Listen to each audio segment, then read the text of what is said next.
കർത്താവിൻ്റെ മഹത്വമുള്ള നാമം വാഴ്ത്തപ്പെടുമാറാകട്ടെ.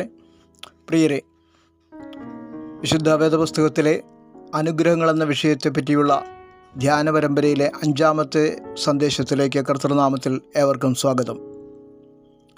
അനുഗ്രഹങ്ങളെന്ന ധ്യാന പരമ്പരയുടെ മറ്റു സന്ദേശങ്ങൾ കൂടി ഇതോടൊപ്പം ശ്രവിക്കുവാൻ കർത്തൃനാമത്തിൽ പ്രാരംഭമായി ഓർപ്പിക്കട്ടെ.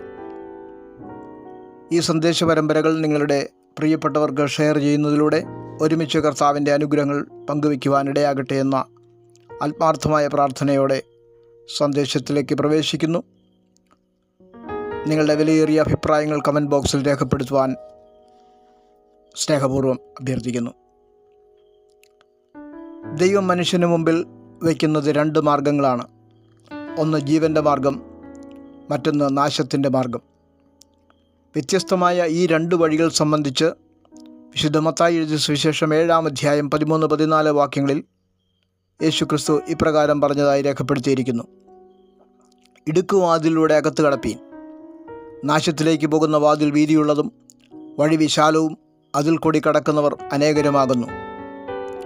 ജീവങ്കിലേക്ക് പോകുന്ന വാതിൽ ഇടുക്കവും വഴി ഞെരുക്കവുമുള്ളത്, അത് കണ്ടെത്തുന്നവർ ചുരുക്കമത്രേ. സമാനമായ സന്ദേശം പഴയ നിയമത്തിൽ ആവർത്തന പുസ്തകം 30-ാം അധ്യായം 15-16 വാക്യങ്ങളിൽ കാണുന്നുണ്ട്. ഇതാ ഞാനിന്ന് ജീവനും ഗുണവും മരണവും ദോഷവും നിൻ്റെ മുമ്പിൽ വച്ചിരിക്കുന്നു. എങ്ങനെയെന്നാൽ നീ ജീവിച്ചിരുന്ന് പെരുകുകയും നീ കൈവശമാക്കുവാൻ ചെല്ലുന്ന ദേശത്ത് നിൻ്റെ ദൈവമായ യഹോവ നിന്നെ അനുഗ്രഹിക്കുകയും ചെയ്യേണ്ടതിന് നിൻ്റെ ദൈവമായ യഹോവയെ സ്നേഹിപ്പാനും അവൻ്റെ വഴികളിൽ നടപ്പാനും അവൻ്റെ കൽപ്പനകളും ചട്ടങ്ങളും വിധികളും പ്രമാണിപ്പാനും ഞാൻ ഇന്ന് നിന്നോട് ആജ്ഞാപിക്കുന്നു. പഴയ നിയമവേദ പുസ്തകങ്ങളിൽ പറയുന്ന ഈ 2 പരാമർശങ്ങളിലും മനുഷ്യന് മുമ്പിൽ ദൈവം വച്ചിരിക്കുന്ന 2 അവസ്ഥകളെ കാണുവാൻ കഴിയുന്നു. ഒന്ന് ജീവനും ഗുണവും, 2 മരണവും ദോഷവും. അതിൽ ജീവനും മരണവും മനുഷ്യൻ്റെ നിത്യതയുമായി ബന്ധപ്പെട്ടതും ഗുണവും ദോഷവും ഇഹലോക ജീവിതവുമായി ബന്ധപ്പെട്ടതുമാണ്. അർത്ഥാൽ ദൈവത്തിൻ്റെ അനുഗ്രഹത്താൽ മനുഷ്യന് നിത്യജീവനും ശാപത്താൽ നിത്യമരണവും ലഭിക്കുന്നു. അനുഗ്രഹത്തിൻ്റെ ആത്യന്തിക ഫലം ആണ് സ്വർഗരാജ്യം. ശാപത്താൽ മനുഷ്യർ നിത്യനാശത്തിലകപ്പെടുകയും നിത്യനരകത്തിന് അവകാശിയായി തീരുകയും ചെയ്യുന്നു. ഈ യാഥാർത്ഥ്യത്തെ അവഗണിച്ചുകൊണ്ടുള്ള സുവിശേഷമാണ് സമൃദ്ധിയുടെ സുവിശേഷം എന്ന നിലയിൽ പലരും പ്രചരിപ്പിക്കുന്നത്. എന്നാൽ സന്തുലിതവും സമഗ്രവുമായ സുവിശേഷ സന്ദേശം നിത്യതയെ ഉറപ്പാക്കുന്നതും തത്സമയം ഇഹലോകത്തിൽ ദൈവം മനുഷ്യന് അനുഭവിക്കുവാൻ നൽകിയിരിക്കുന്ന നന്മകൾ പ്രാപിച്ച് സന്തുഷ്ടിയുള്ള ജീവിതം നയിക്കുന്നതുമാണ്. മനുഷ്യൻ്റെ പാപത്താൽ ശാപഗ്രസ്തമായ ഭൂമിയിൽ മനുഷ്യന് കഷ്ടതകളുണ്ട്. പാപപങ്കിലമായ ഭൂമിയെ തീ കൊണ്ട് ശുദ്ധി ചെയ്ത് പുതിയ ഭൂമി സ്ഥാപിതമാകുമ്പോൾ മാത്രമാണ് അവയെല്ലാം പൂർണ്ണമായും മാറ്റപ്പെടുന്നത്.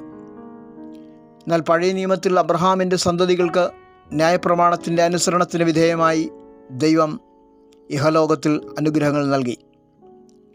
പുതിയ നിയമത്തിൽ കർത്താവായ യേശുക്രിസ്തുവിലൂടെ ശാപമോക്ഷവും നിത്യരക്ഷയും നൽകപ്പെട്ടു. പഴയ നിയമ വിശുദ്ധന്മാർക്ക് ഈ ലോകത്തിൽ കനാൻ നൽകപ്പെട്ടപ്പോൾ പുതിയ നിയമത്തിൽ വിശ്വാസികൾക്ക് നൽകിയിരിക്കുന്നത് സ്വർഗകനാൻ എന്ന സൗഭാഗ്യം വിശ്വാസത്താൽ പ്രാപിക്കാനുള്ള നിയോഗമാണ്. ആത്മാവിൻ്റെ നിത്യത കൂടാതെ മനുഷ്യന് ഭൂമിയിൽ തിരഞ്ഞെടുക്കുവാൻ ദൈവം നൽകിയ 2 സാധ്യതകളാണ് ഗുണവും ദോഷവും. ആദമും ഹവയും അനുസരണക്കേടിനാൽ ദോഷം തിരഞ്ഞെടുത്തു. ഭൂമിയിൽ അവർക്ക് അനുഭവിക്കുവാൻ ദൈവം നൽകിയ ഗുണങ്ങൾ നഷ്ടമായി. ഭൂമിയിൽ ജനിച്ച ആദ്യ സന്തതിയായ കയീൻ തൻ്റെ സഹോദരനെ കൊല ചെയ്തതിനാൽ ശാപഗ്രസ്തമായി എന്ന് ഉൽപ്പത്തി പുസ്തകം 5-ാം അധ്യായത്തിൽ കാണുന്നു. ശാപഫലമായി അവൻ്റെ കൃഷിഭൂമി അവന് ഫലം നൽകിയില്ല എന്നും അവൻ ഭൂമിയിൽ ഉഴന്നലയുന്നവനായി എന്നും കാണുന്നു. ശാപഫലമായി ജീവിതത്തിലെ എല്ലാ ഉദ്യമങ്ങളും പരാജയപ്പെടുകയും ജീവിതം തന്നെ നിഷ്ഫലമാകുകയും ചെയ്യുമെന്ന് കയീൻ്റെ ജീവിതം നമ്മെ പഠിപ്പിക്കുന്നു. ദൈവകൽപ്പനകളിൽ ലംഘിച്ചാൽ പട്ടണത്തിലും വയലിലും ശപിക്കപ്പെട്ടിരിക്കുമെന്ന് ആവർത്തന പുസ്തകം 28-ാം അധ്യായം 11-ാം വാക്യത്തിൽ ഇസ്രായേൽ മക്കളോട് ദൈവം കൽപ്പിച്ചു. കൃഷിസമ്പത്തിലും മൃഗസമ്പത്തിലും മാത്രമല്ല, ശാപഗ്രസ്തൻ തൊടുന്ന എല്ലാറ്റിലും ശാപവും പരിഭ്രമവും നിന്ദയും ഉണ്ടാകുമെന്ന് ആവർത്തന പുസ്തകം 28-ാം അധ്യായം 20, 30, 29, 38, 40, 42, 51 വാക്യങ്ങളിൽ പറയുന്നു. ശാപഗ്രസ്തൻ്റെ മേൽ മഴയ്ക്ക് പകരം പൊടിയും പൂഴിയും ആയിരിക്കും പെയ്യുക. സദൃശവാക്യങ്ങൾ 10-ാം അധ്യായം 22-ാം വാക്യത്തിൽ ലോകത്തിലെ ഏറ്റവും സമ്പന്നനായ ജ്ഞാനിയായ ശലോമൻ പറയുന്നത്, യഹോവയുടെ അനുഗ്രഹത്താൽ സമ്പത്തുണ്ടാകുന്നു, അധ്വാനത്താൽ അതിനോട് ഒന്നും കൂട്ടുന്നില്ല എന്നാണ്. ഇസ്രായേൽ ദൈവമുമ്പാകെ ചെയ്ത പാപത്തിൻ്റെ ശിക്ഷാവിധിയായ ബാബേൽ പ്രവാസത്തിന് ശേഷം ദൈവം അവർക്ക് നൽകുന്ന വിടുതലിനെക്കുറിച്ച് യെരമ്യാവും യെഹെസ്കേലും പ്രവചിക്കുമ്പോൾ വീണ്ടും ഇസ്രായേൽ ജനതയെ അനുഗ്രഹത്തിലേക്കും സമൃദ്ധിയിലേക്കും മടക്കി വരുത്തുമെന്ന് പറഞ്ഞിരിക്കുന്നതായി കാണുവാൻ കഴിയും. യെരമ്യാ പ്രവചനം 31-ാം അധ്യായം 27-28 വാക്യങ്ങളിൽ, ഞാൻ ഇസ്രായേൽ ഗ്രഹത്തിലും യഹൂദാ ഗ്രഹത്തിലും മനുഷ്യരുടെയും മൃഗങ്ങളുടെയും വിത്ത് വിതയ്ക്കുന്ന കാലം വരുമെന്ന് യഹോവയുടെ അരുളപ്പാട്. അന്ന് ഞാൻ പറിപ്പാനും പൊളിപ്പാനും ഇടിപ്പാനും നശിപ്പിക്കുവാനും കഷ്ടപ്പെടുത്തുവാനും അവരുടെ മേൽ ജാഗരിച്ചിരുന്നത് പോലെ പണിവാനും നടുവാനും അവരുടെ മേൽ ജാഗരിച്ചിരിക്കും എന്ന് യഹോവ അരുളി ചെയ്തു. യെഹെസ്കേൽ പ്രവചനം 36-ാം അധ്യായം 30-ാം വാക്യത്തിൽ, നിങ്ങൾ ഇനിമേൽ ജാതികളുടെ ഇടയിൽ ക്ഷാമത്തിൻ്റെ നിന്ന അനുഭവിക്കാതിരിക്കേണ്ടതിന് ഞാൻ വൃക്ഷങ്ങളുടെ ഫലവും നിലത്തിൻ്റെ വിളവും വർദ്ധിപ്പിക്കും എന്ന് പറഞ്ഞിരിക്കുന്നു. മനുഷ്യൻ അനുഗ്രഹിക്കപ്പെട്ടിരിക്കണമെന്നത് ദൈവത്തിൻ്റെ ആഗ്രഹവും ശാപഗ്രസ്തമായിരിക്കണമെന്നത് സാത്താൻ്റെ ആഗ്രഹവുമാണ്. ആയതിനാൽ പാപത്തിൻ്റെ പരിണതഫലമായ ശാപത്തിൽ മനുഷ്യൻ തുടരണമെന്ന് ദൈവം ഒരിക്കലും ആഗ്രഹിക്കുന്നില്ല. പാപം ഏറ്റുപറഞ്ഞുപേക്ഷിക്കുകയും ദൈവത്തിൽ നിന്നുള്ള ശുദ്ധീകരണം പ്രാപിക്കുകയും ചെയ്താൽ ശാപം നീങ്ങി അനുഗ്രഹം വരും. ലംഘനം ക്ഷമിച്ചും പാപം മറച്ചും കിട്ടിയവൻ ഭാഗ്യവാൻ. യഹോവ അകൃത്യം കണക്കിടാതെയും ആത്മാവിൽ കപടമില്ലാതെയും ഇരിക്കുന്ന മനുഷ്യൻ ഭാഗ്യവാൻ.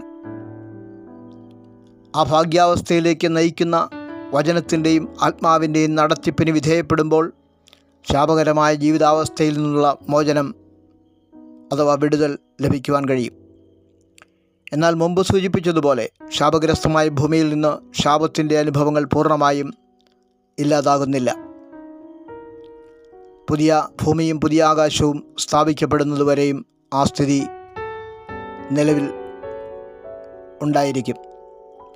എങ്കിലും മനുഷ്യർ ശാപത്തിൻ കീഴിൽ ദുഃഖവും ദാരിദ്ര്യവും അനുഭവിച്ച് ജീവിതം പൂർത്തീകരിക്കണമെന്ന് ദൈവം ഒരിക്കലും ആഗ്രഹിക്കുന്നില്ല. ദൈവത്തിൻ്റെ പുത്രനായ യേശുവിൻ്റെ രക്തം സകല പാപവും പോക്കി നമ്മെ ശുദ്ധീകരിക്കുന്നു. നമുക്ക് പാപമില്ല എന്ന് നാം പറയുന്നുവെങ്കിൽ നമ്മെ തന്നെ വഞ്ചിക്കുന്നു. സത്യം നമ്മിലില്ലാതെയായി. നമ്മുടെ പാപങ്ങളെ ഏറ്റുപറയുന്നു എങ്കിൽ അവൻ നമ്മോട് പാപങ്ങളെ ക്ഷമിച്ച് സകല അനീതിയും പോക്കി നമ്മെ ശുദ്ധീകരിപ്പാൻ തക്കവണ്ണം വിശ്വസ്തനും നീതിമാനുമാകുന്നു എന്ന് 1 യോഹന്നാൻ 1:8-9 വചനങ്ങൾ പറയുന്നു. ആകയാൽ നാം ദുർമനസാക്ഷി നീങ്ങുമാറ് ഹൃദയങ്ങളിൽ തളിക്കപ്പെട്ടവരും ശുദ്ധവെള്ളത്താൽ ശരീരം കഴുകപ്പെട്ടവരുമായി വിശ്വാസത്തിൻ്റെ പൂർണ്ണ നിശ്ചയം പൂണ്ട് പരമാർത്ഥ ഹൃദയത്തോടെ അടുത്തു ചെല്ലുക എന്ന് എബ്രായർ 10:22 വചനം നമുക്ക് ആലോചന നൽകുന്നു. ദൈവം ഏവരെയും അനുഗ്രഹിക്കട്ടെ. എല്ലാ ശാപങ്ങളും നീങ്ങി ദൈവത്തിൻ്റെ അനുഗ്രഹത്തിൻ്റെ സമൃദ്ധിയായ സന്തോഷം ജീവിതത്തിൽ അനുഭവിക്കുവാൻ എല്ലാ ദൈവമക്കൾക്കും ഇടയാകട്ടെ എന്നുള്ള പ്രാർത്ഥനയോടെ ചുരുക്കുന്നു. മാറാനാഥ. God bless U.